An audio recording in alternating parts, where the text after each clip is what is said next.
and we've kind of been performing maybe about a year now. Yeah.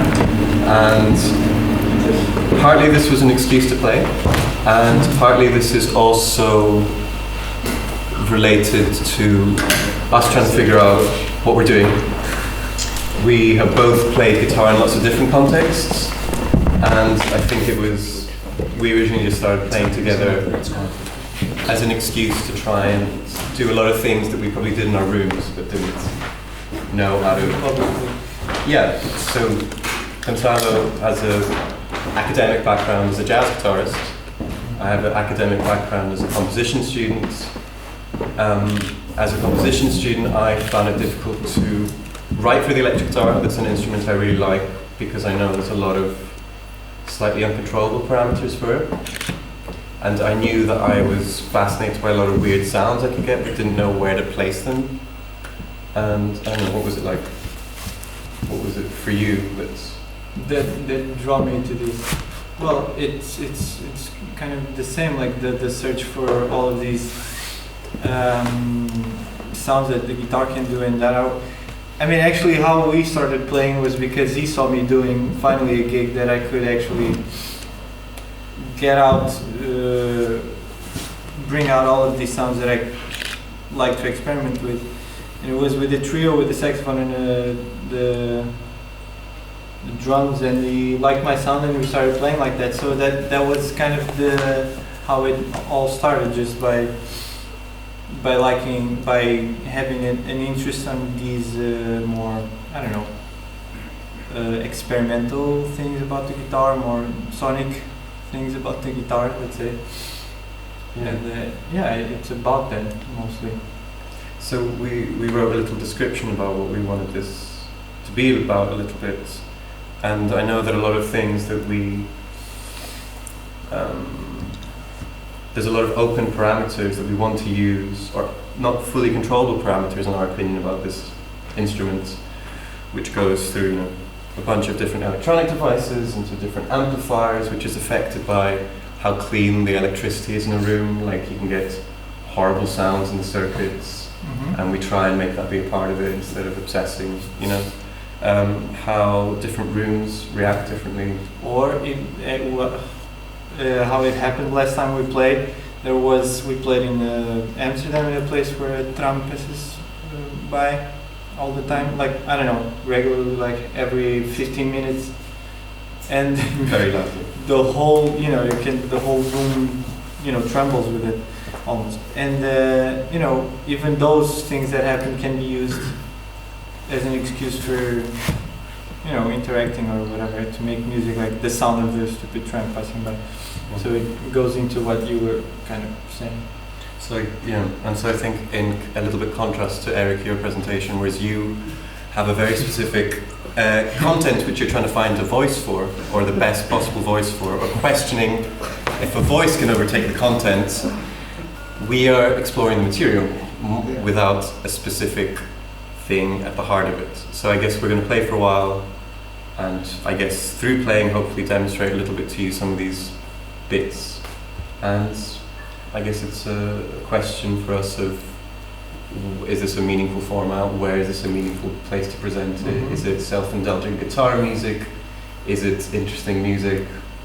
I also, as an excuse, I brought these CD covers I've been making because I think they also illustrate a little bit these ideas of materiality. So I personally don't own a fancy, slick CD printing place. I figured that I can hand print with linoleum a bunch of stuff, but they're never going to be the same. They're always going to be a bit different. And so just like this is about finding these slightly uncontrollable aspects and enjoying them and making something out of them, I was thinking that even the CDs could be in line with this. And actually, what's more, we've recorded about an hour and a half worth of music. And the CD is usually a fixed thing, but we're an improvised group. So the plan is to have this music broken into 14-minute segments randomly on these CDs. So if you buy a CD, you don't know which of the 3 sets you're going to get. I was originally wanting to sell it with I still haven't finished them, each box have all 3 CDs together, and the idea was you pick out one randomly so you get a different set.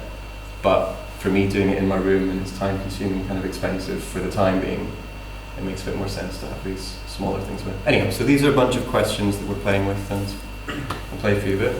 Hopefully get to hear stuff from you guys.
Did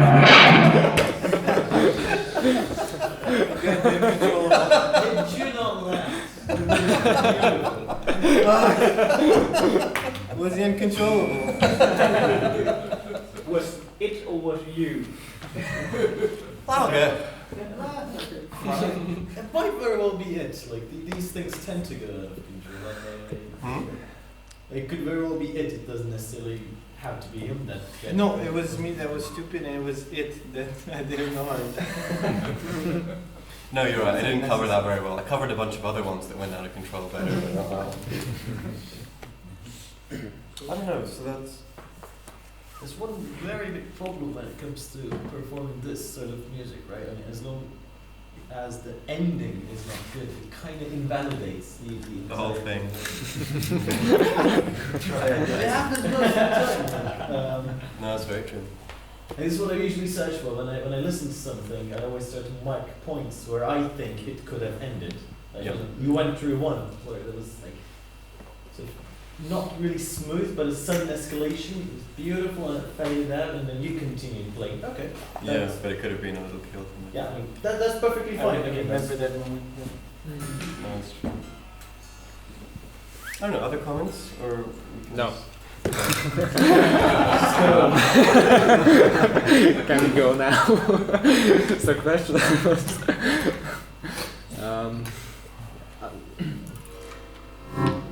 is on the subject of uncontrollability is as you phrased it previously, just now, that you saved a lot of moments which got out of hand. If you're experimenting with something that cannot be controlled, I think there are two approaches. One is that you want to develop it in a nice narrative for the audience, so take them to a journey of okay, like never not collectively, like we can see something like explore something and still sound nice, and the other approach would be like inviting also the audience, therefore not trying to get it well, my brain is melting at this point. I'll try to make sense at the end. The other approach would be musically openly admitting if something, for example, doesn't work, and consciously playing with that. And one example I always think of it, I really respect for that reason, is Roscoe Mitchell, where like half of the improvisations are utter shit, and they know it, and there's like such a relief, and if it's experimental music, it's doomed to fail at some point, and they don't pretend to sort of save it, or don't even try to save it. They go with it and look for new combinations while opening up and okay, currently it's shit, let's see where we go with it. And that I find fascinating. I think for us it's definitely an attempt to try and create something attractive. When it's shit, you mean? No, generally, I think the point is very much to create something fascinating. It's not supposed to be about fighting against technology or something, but it is supposed to be about being in a situation where, like, there's a lot of sounds that are beautiful on the guitar that aren't feedback. We like doing feedback a lot, for example. Yeah. And feedback is a parameter that's a bit out of control, so we're always, running a bit of a risk of it falling down. But our intention is to shape it into an attractive thing. Yeah. And I think when it ends up being unattractive, maybe it's, what is attractive or not is questionable, but I think we are looking for something attractive. Yeah. Well, when it's unattractive, you can give a different perspective on it. I don't know. I always follow the idea that whatever is going on, whatever idea is going on, you just have to take it into, shaping into something. Maybe that idea that was not so good is going to be a transition to another idea that's going to be better, or maybe that feedback is not going to be the attractive thing that we're looking for, but something after is going to be the attractive thing you're looking for. Yeah. There's one thing I'm really curious about is before you start playing, so it's more like an exploration. And the main idea, the reason behind this exploration is using the electric guitar. So you like do things that are not really. What was the first thing that you said? I don't remember the exact phrasing, but it's about trying to find these things that I, as a performer / composer, wouldn't be able to replicate easily. Because, for example, when you listen to it, there are these multiple layers, there's domains to it, right? There is an exploration, say, on an electric guitar playing, so physically playing an instrument. There is this sonic, or let's say sound shaping aspect to it, like why do you use these certain amps, why do you use these pedals, why do you run your electric guitar through these pedals. Sometimes it's not even about playing the guitar, it's more or less about playing the effect pedals, just holding one chord and swapping through delay pedals, I think. These That's- two loopers. Loopers and then That's what I did at the end as well, which caused the ending as well being like it was. I was playing with the delay pedal. That's the.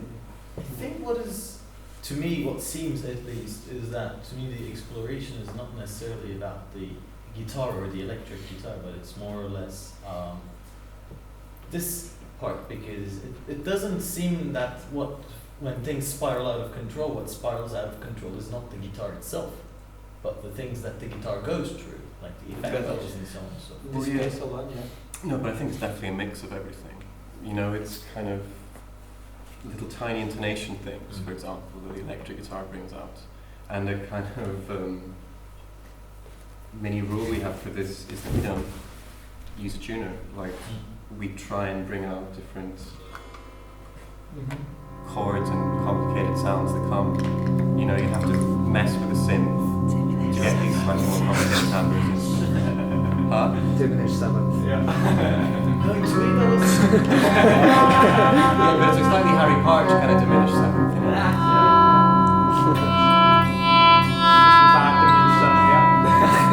It's a lot of it has to do with the physicality of the guitar. But it's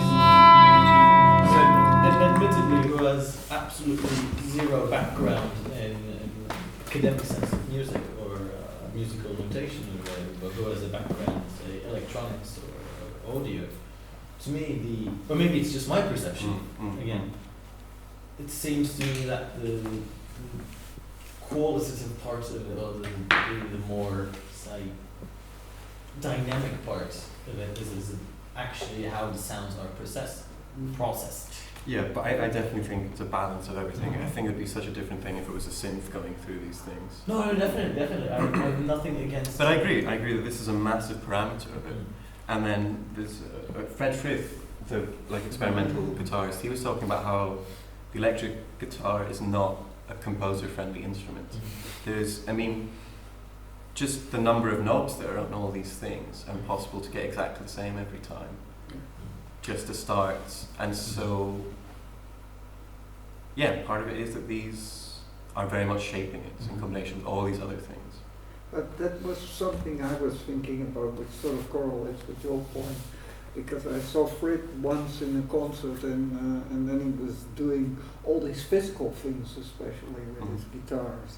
He had a piece of felt, a long string of felt, through the strings, and then drop plastic objects on the strings and so on, just to get sort of things that he really couldn't control, but physically, not with electronics. Yeah. So, you were talking about the physicality of the guitar, but it seems you deliberately do not do these kind of things.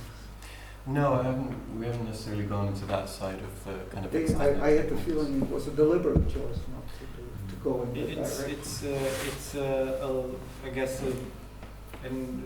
a language choice. It's the language we explored so far. That's how we communicate so far. So far it's what he was saying. Like, we didn't get to that point of, or maybe we will never. That's, I don't know. Because it's totally valid not to do that from my point of view. It's just it just struck me already while you were playing. I was thinking about that. There's all these other open places that go. Yeah, That's very true. But I was thinking, no, at some point I thought, no, they're deliberately not doing that, so let's just go with this flow. Yeah. Because I love to go to improvised music stuff all the time when I had more time to go. Yeah, but the thing that strikes me as most interesting about improvised settings and music is that I find it very difficult to listen to improvised music once it's recorded. So I just want to be there at the moment. For me, that's where it's all about. So, you know, then in that sense, whether or not how composed it is, not so important for me. But I can understand your position is different. This is my personal take on it. Yeah, no, I don't. I guess the Fred Frith thing of kind of very physical actions on the guitar, almost using like a percussion thing. There's also a degree of theatricality in there, which isn't necessarily our first instinct. And we've been also trying a few concerts with people that provide visuals for us, partly because I think, sorry guns, but we're not the most gorgeous, like fascinating creatures to look at, you know. I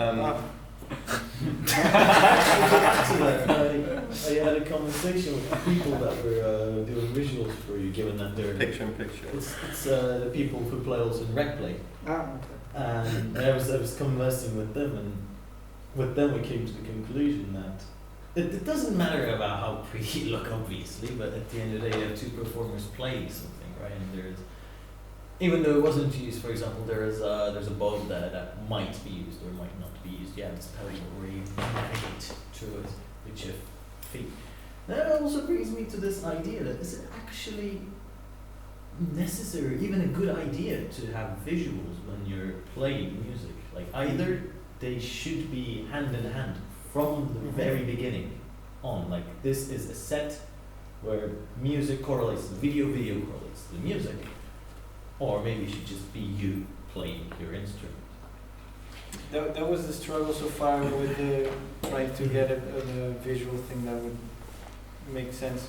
Because the point is that it would be what you said, like it would be almost like we started the project with them. That would be I think, at least for me. And it also like just brings another more relatable, I guess, in some ways less abstract, I don't know, thing for the audience to watch, and to, as long as it correlates completely to the music and it's completely glued to it. But that's challenging. I don't know if we didn't get it so far.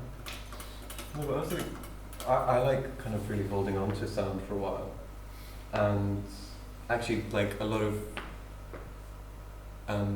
we record ourselves performing, we listen back to the recordings, and for me it's fascinating to sit with a sound that on the one hand is the same thing, but has a lot of information in there, and so to my head it is, if you're not looking at the performers and thinking of what their fingers are doing, but you kind of take a step back and allow yourself to process this in a different way, I think that's part of the idea I'm playing with, in my head at least. Because, you know, I can... You mean to distract the audience from the physical act of playing? Yeah, just to, you know, this is like a single sound which on the one hand is quite simple, but on the other hand could arguably be considered quite complex.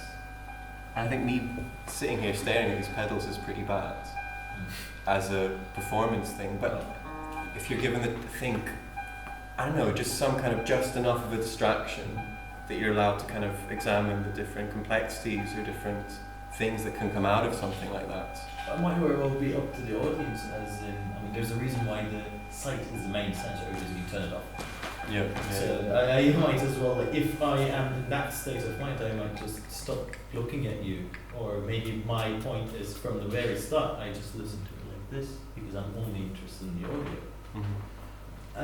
Well, when it comes to like this pedals and stepping, yeah, I mean, of course you can always depending on the pedal and depending on where you put it up there and twiddle with the knobs as well while playing. That's another thing.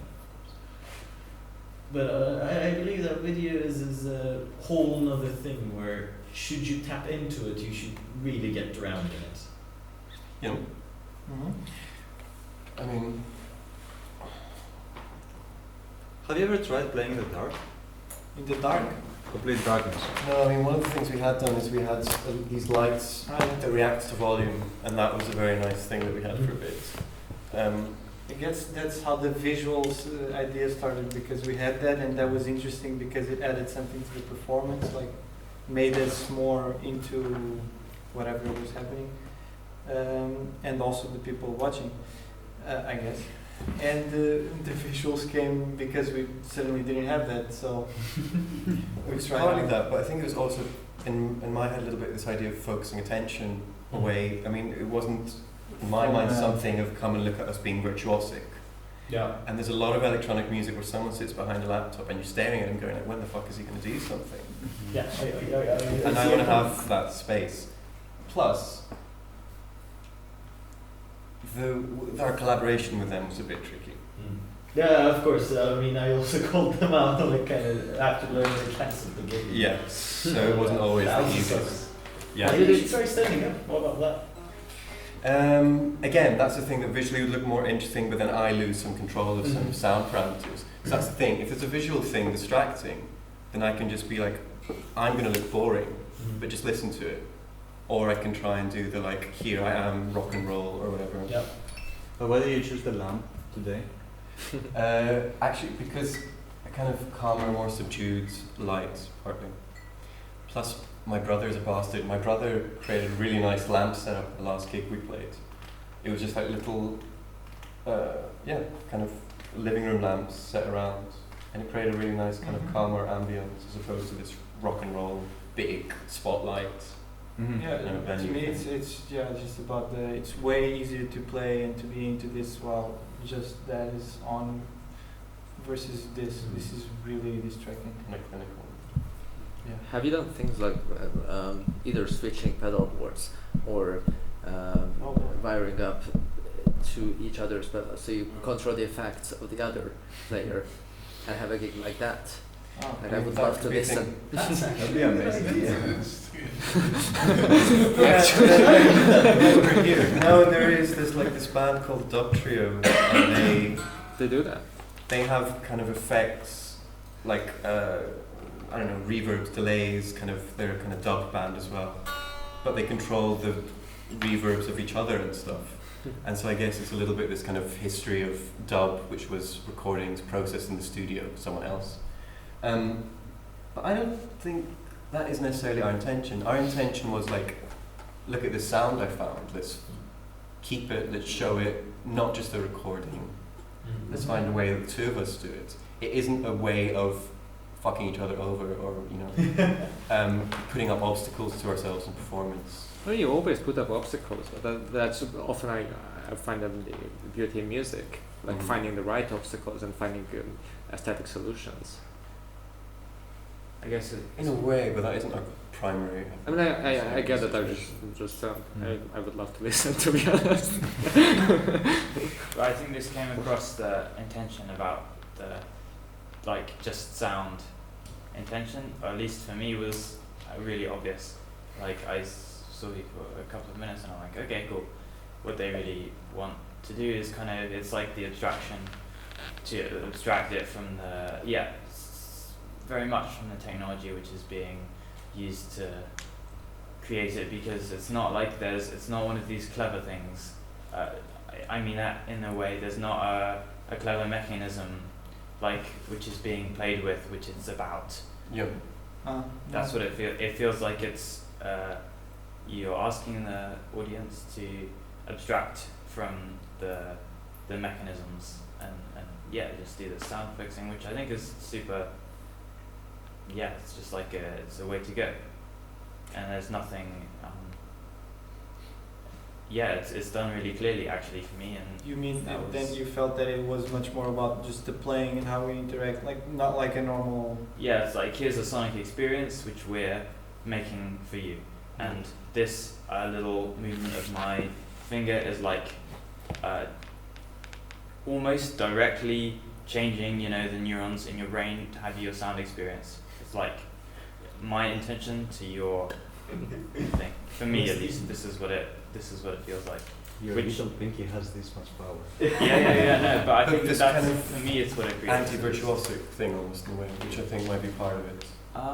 Kind of, but actually it felt sort of virtuosic as well in a compositional sense, because I noticed that you guys, I mean, you really stick to your motifs. You play a motif, and that was actually what was really awesome about it, is that one person starts and you really stick with it until at least the other person has changed a bit, and then it comes and the same one comes back, which is actually what starts off maybe if you don't like it at the beginning or something, and actually you warm to it, and then it's the dialogue which is interesting rather than the sort of original thing. Yeah. So for me, and actually maybe it could even be more maybe it could be a bit more chaotic. Yeah. For me, it actually didn't feel so uncontrollable either. Mhm. I mean, there were sounds which were way louder than others. Yeah. Actually, well, for my ears it was all too loud, a bit too loud. Mhm. Maybe like one notch down would be, but that's only a personal I think it should thing. be louder. Yeah, it's Yeah, so it's like totally. I think calling it anti-virtuoso is kind Not- of. It's not for me as actually, because sometimes I actually use some techniques, not that I'm calling myself a shredder or anything, but some techniques that you might see as a bit more complicated. Yeah, I mean, I can call this virtuoso playing, as in, of course, you're not going. Yeah. But there is a certain obvious knowledge of what you're doing in the setup in front of you. Yeah. You can call it. I mean, you can say that I'm a virtuoso ambient guitar player, for example, or you can say I'm a virtuoso old school noise player. That is perfectly fine. Yeah, There's but there's it definitely a is- virtuosity both to the way the whole setup is used. Because clearly you know, all right, well, I do this with my two loopers, and then this thing happens, Yeah. and then I can route it through the phaser over here, which I do this thing with, and then that changes it in this way. Yeah. So there's definitely a virtuosity to that. Something else I found really interesting is that you, again, go back to your description with the sort of instability of the sound and so on.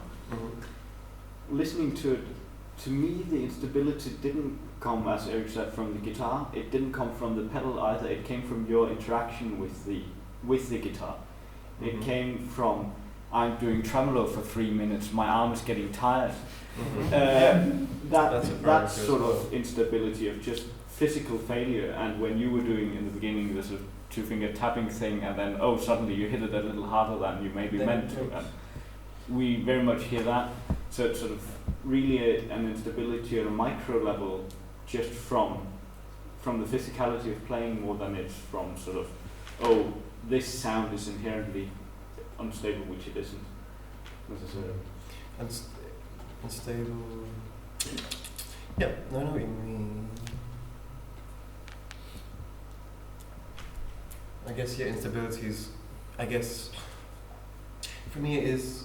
Yeah, like these micro movements are unstable. Will the pedal sustain the note for as long as I need it to? These kind of degrees of instability. But I know what you mean. I think your thing about the not showing off the technology almost in a way. It's not because of the sonology department in a conservatoire where people build a lot of electronics and stuff, and a lot of the time you watch them going, look at my super fancy clever device. And Spacebar. $5,000 Eurorack system. Right? or look at this thing I built, and I think that's a lot of the focus for a lot of people to go to those things, and that is definitely not something I'm trying to compete in No. or anything. But I also don't have the money for that, so. I don't want to add a suggest something which No, direction you're not wanting to go in, but also maybe one thing to think about is kind of starting points for improv, because occasionally when you have people starting with no information is given about why the improvisation is happening, or like the stuff which you're responding to, it can be awesome because it sort of creates a sort of pure, it's like almost a social experiment type vibe. What happens if you put two people in a room, or for X number of hours, like it's like what happens if you have no stimulus. Mhm. But maybe you could also play with having a stimulus, Having like starting even something points. really tiny, Yeah. and then suddenly actually, yeah, because I think otherwise you have to wait 5 minutes or something into the piece, and then suddenly the first 5 minutes become the stimulus. It's like, okay, they just played this, and now that's what they're playing off the back of, you know. Yeah, I get that. Although I do feel that for us, our sound checking is a bit of us getting a sense of like, here's 3 different sounds that we can work with in this room, or that we like how they sound at the moment. Maybe that could be part of the big part of the performance. Then actually, it could be like everyone's paying attention, and then you do sound check, and then you play.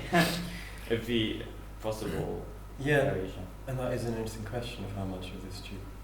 Because there's bits of us retuning between songs, and there's a question of when do we start. That's what we used to do when we like first start rehearsing or jamming. One of us would just start doing a thing, and then one of us would decide, oh, it started.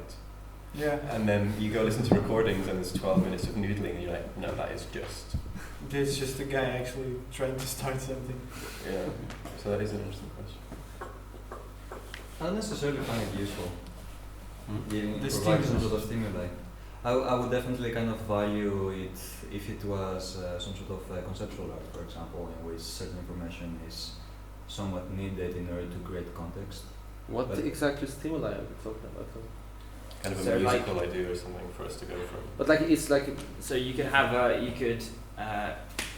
get a contact mic and put it on the rail outside to the tram, and you could have that coming into effect, and that would be, it's like we're playing it, this is the reason why we're playing it here, because we've got the tram noise from just next to us. It's oh, something another completely type of thing. external. I thought you meant more musically, because that's also, I think, applicable to your performance. That the first 10 minutes was like more like, okay, this is kind of the dreamy, mushy feedback, reverb sound that we know it sounds good because we have lots of effects attached, and it's like a safe space, but it's also not so much of an investigation. Then after like 10-15 minutes, you got a hold of it, and began the real investigation. So the first 10 minutes could be considered a sound check.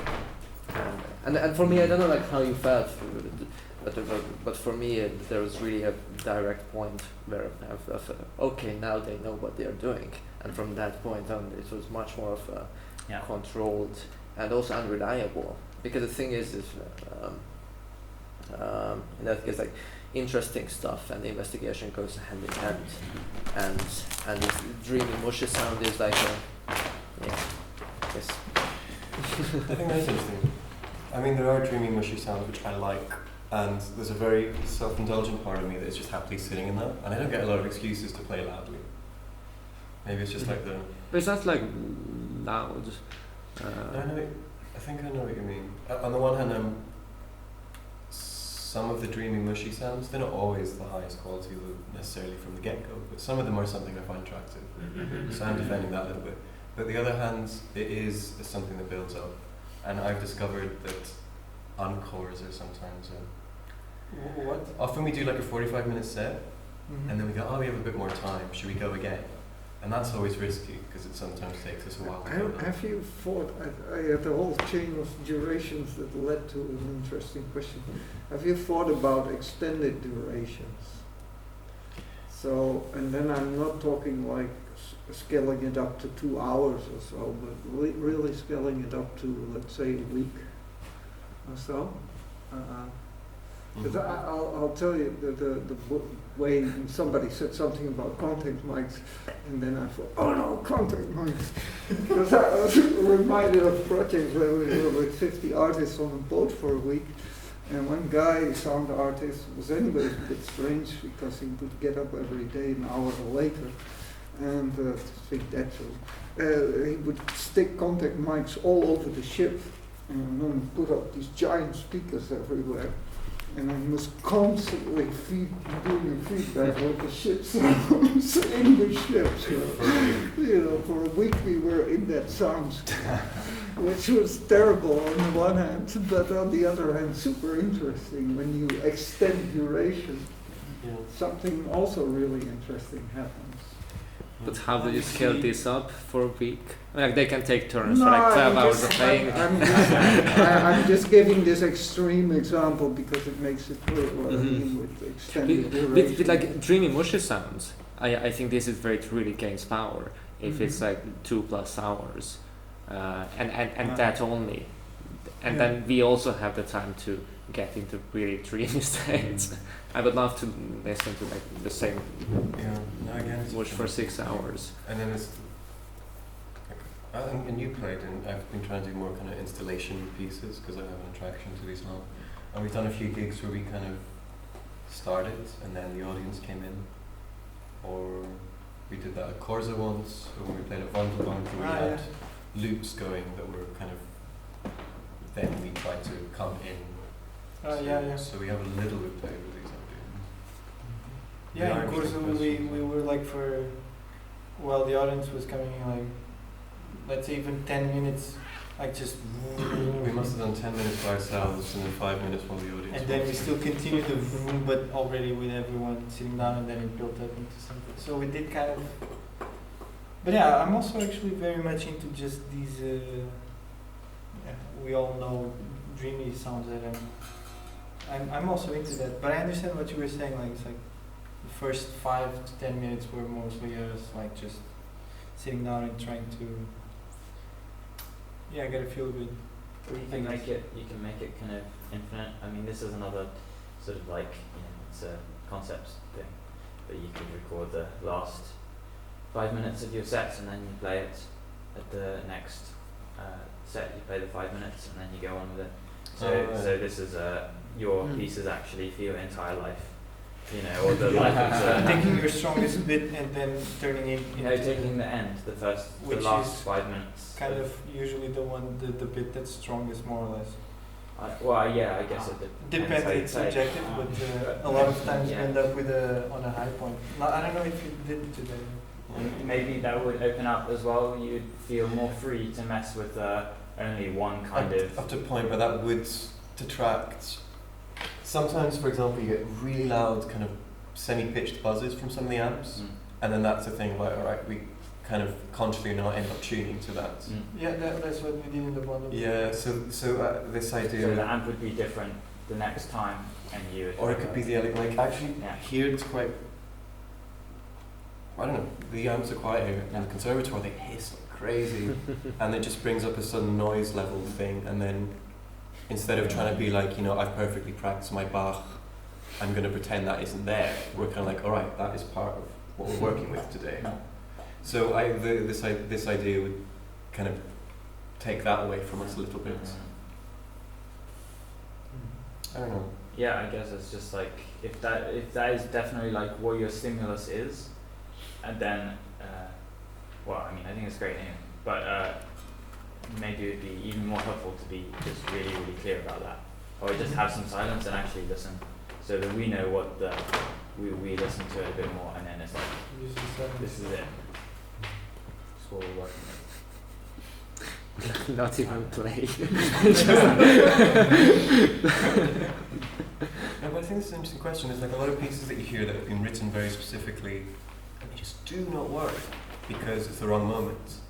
I've been to a lot of concerts where you see classical compositions played, and it's the wrong moment. I know you've come and you've practiced this specific piece, but there's a baby crying in the back of the room. Now is not the right moment for your super quiet ballad thing, and improvised music allows you to do this a little bit. Depending when it's, for example, I have a group like contemporary jazz group that we also improvise in the middle, but you take the song apart or blah blah, but the improvisations are way more within a certain context.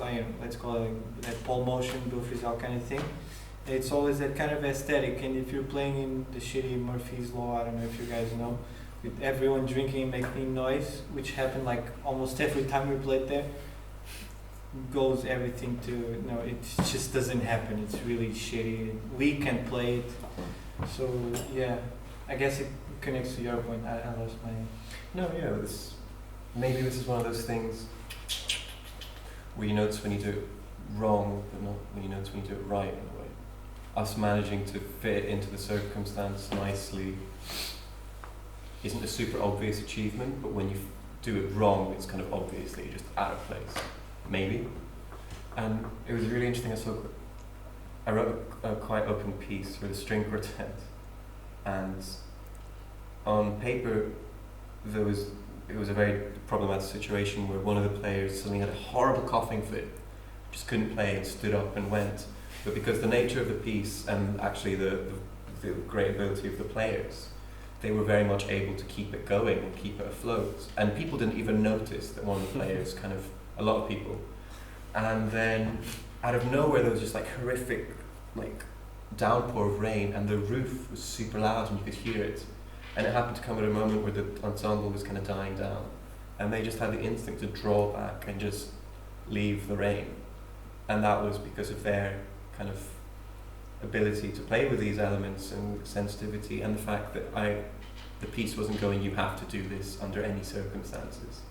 This, close off the world and just do this thing, which, is supposed to be like a concert hall situation. It is a space where it's just about music, everything else is removed. And I don't think it's fully realistic, and I don't think you have that very often. No. I've been to a lot of fancy concert halls where you hear the cars from outside, or floors creak. I wouldn't exactly call this a fancy concert hall, but alright. No, but I have been also to fancy places, and you're just shocked at the random sounds you shouldn't be able to hear. And you're going, oh, it's ruining my Beethoven. And it's like, maybe don't play Beethoven in this kind of slightly closed off way to what's happening around. Yeah. What time is it? 10. 10. 10 to 10 actually. 5. We've been here for 5 hours. Oh, 9 minutes. Even longer. Impressive. Thank you very much. Thank you.